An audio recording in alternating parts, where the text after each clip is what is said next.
Friends, मैं पूजा सक्सेना फिर से आपके सामने हाजिर हुई हूँ।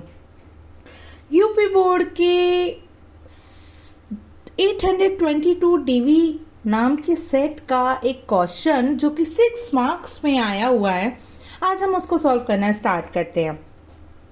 निम्नलिखित समीकरण को हल कीजिए। देखिए, इस तरीके का मुझे समीकरण दिखाई दे रहा है, मुझे सॉल्व करना है और इसमें दे रखा है कि x की वैल्यू एक तो -3 नहीं है और 1/2 नहीं है। सबसे पहला काम क्या कीजिए, 2 का मल्टीप्लाई के अंदर दोनों टर्म में कर लेते हैं। तो 2 का मल्टीप्लाई जब 2x में किया तो मेरा हो गया 4x, और 2 का मल्टीप्लाई जब -1 में किया तो हो गया -2 अपॉन x + 3। यहाँ आ गए। अब मैंने क्या किया, खाली अभी नंबर की बात कर रही हूं मैं। 3 का मल्टीप्लाई x में किया तो ये क्या हो गया, ये हो गया आपका 3x, और इस 3 का मल्टीप्लाई 3 में किया तो हो गया 9। अभी साइन मैंने बीच में ही रखा है, अपॉन 2x - 1 = 5। अगला काम क्या कीजिए, ये चाहे तो आप इसे ब्रैकेट में ही रखिए ताकि आपको क्लियर हो कि आपने माइनस साइन को अभी ओपन नहीं किया। अब आप क्या करें, x + 3 और 2x - 1 का एलसीएम ले लीजिए। देखिए, दोनों टर्म अलग अलग है, तो इनका जो एलसीएम है एज इट इज बस नोट कर दिया जाएगा।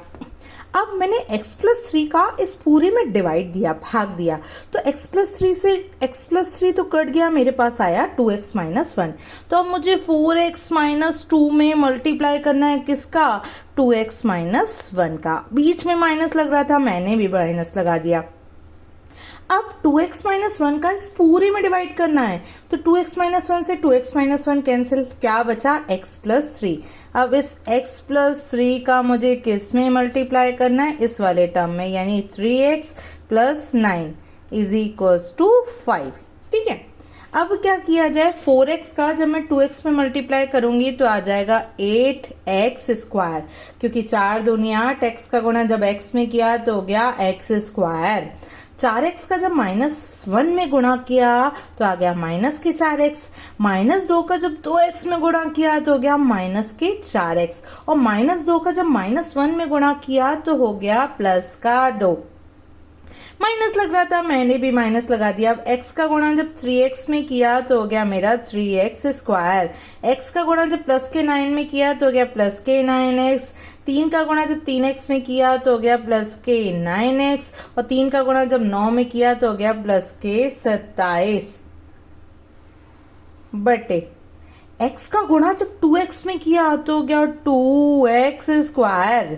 क्यों, क्योंकि x का गुणा x में करने पर x² आता है। अब x का गुणा जब -1 में किया तो हो गया -के x, +3 का गुणा जब 2x में किया तो हो गया +के 6x, और +3 का गुणा जब -1 में किया तो हो गया -के 3 = क्या चल रहा है, चल रहा है मेरा 5। तो चलिए अब इसे ओपन कर लेते हैं। तो 8x² -के 4x और -के 4x मिलके हो गए -के 8x +के 2।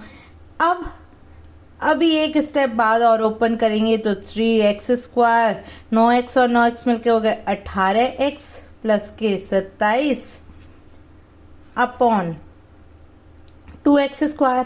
माइनस के x और प्लस के 6x को हम कहेंगे प्लस के 5x, -3 = 5।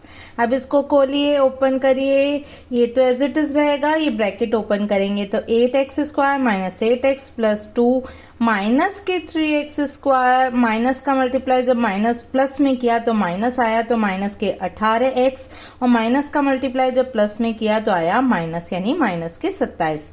अगली बार में मैं देखिए 5/1 मान के मैंने कैंची गुणा करना चाहा, जब इस पूरे का 1 में मल्टीप्लाई किया तो ये जैसे का तैसा ही रहा, लेकिन अब 5 का इसमें मल्टीप्लाई तो करना पड़ेगा, तो मैंने लिखा 5 इंटू ब्रैकेट में 2x² + के 5x -3 ब्रैकेट लिख लीजिए।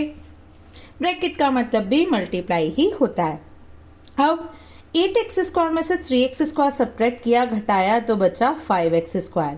-के 8x और -के 18x मिलके हो गए -के 26x, और प्लस के 2 और -के 27 मिलके हो गए मेरे पास -के 25। अब इधर सॉल्व किया तो 5 दूनी 10, 10x²। पचम 25 तो 25x और 5 दिया 15 माइनस का 15। ठीक है, अब क्या कीजिए, इन सभी को इधर ले जाइए। तो यहाँ रह गया 0, यहाँ हो गया 10x² प्लस के 25x माइनस के 15, ये 5x² उधर गया तो हो गया माइनस के 5x², ये प्लस माइनस 26x उधर गया तो हो गया प्लस के 26x, ये माइनस 25 उधर गया तो हो गया प्लस के 25। 10x² में से 5x² घटाया तो हो गया 5x²। 25x प्लस 26x को मैं कहूंगी 51x और माइनस 15 प्लस के 25 हो गए प्लस के 10। ठीक है, अगले स्टेप में मैं ऐसे कह सकती हूँ, क्या कह सकती हूँ, मैं ऐसे कह सकती हूँ 5x² प्लस के 51x प्लस के 10 बराबर 0। अब क्या करते हैं भाई, इन दोनों का ही तो गुणा करते हैं। इसको सॉल्व करने की अलग से प्लेलिस्ट बना रखी है, फैक्टराइजेशन मेथड गुणनखंड विधि के नाम से। तो मैं जब 5 गुणा 10 करूंगी तो मेरे पास आ गया 50, प्लस का 50 आया। प्लस का 50 ये बताता है कि मुझे दो नंबर को जोड़ कर ऐड करके क्या लाना है, ये 51 लाना है।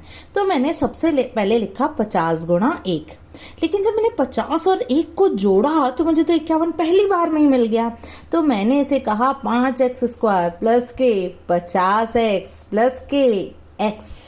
देखिए 50 और 1 की बात कर रही हूँ ना, तो 50x प्लस के x प्लस के 10 बराबर 0। अब इन दोनों में से क्या क्या कॉमन है, एक तो मेरे पास x कॉमन है और एक संख्या 5 ऐसी है जिसका डिवाइड इसमें भी चला जाएगा और इसमें भी चला जाएगा, तो मैंने 5x को कॉमन ले लिया। अब इसके पास x² था, एक x निकल गया तो बचा 1x ना, लेकिन 5 से कम 5 1, 1x को खाली x लिखा जाता है इसलिए मैंने इसे x ही रखे रहने दिया। प्लस था, मैंने भी प्लस लगाया। 5 का भाग जब 50 में दूंगी तो 5 धाड़े 50 और इसका x तो मैं बाहर ले चुकी हूँ। इन दोनों में से कुछ कॉमन नहीं है, जहां कुछ कॉमन ना हो तो भाई 1 कॉमन ले लिया करिए, तो ये आ गया x प्लस 10। 1 कॉमन लेने पर कोई भी बदलाव होने वाला नहीं है। अब x प्लस 10 इस वाले टर्म पे भी है और इस वाले टर्म के पास भी है, तो x प्लस 10 को मैंने कॉमन ले लिया। तो यहाँ क्या बचा, यहाँ बचा 5x, यहाँ बचा प्लस का 1 इज इक्वल टू 0। एक बार मैंने x प्लस 10 को 0 रख दिया, एक बार मैंने 5x प्लस 1 को 0 रख दिया। प्लस 10 जब उधर गया तो हो गया माइनस का 10 और प्लस का 1 जब उधर गया तो हो गया माइनस का 1। तो x की वैल्यू आ गई मेरे पास माइनस के 10। यहाँ मैं कह सकती हूँ 5x इज इक्वल टू -1 और x की वैल्यू हो गई माइनस के 1/5। देखिए अच्छा क्वेश्चन था और 6 मार्क्स में आया हुआ है। उम्मीद करते हैं क्वेश्चन का एक्सप्लेनेशन समझ में आया होगा फ्रेंड्स। यदि क्वेश्चन का एक्सप्लेनेशन समझ में आया हो तो प्लीज़ मेरी वीडियो को लाइक करिए, चैनल को सब्सक्राइब करिए, साथ में बेल आइकन को भी प्रेस कर दीजिए ताकि मेरी बनाई हुई वीडियो के नोटिफिकेशन आपको टाइम टू टाइम मिल सके। चलिए फिर मिलेंगे फ्रेंड्स।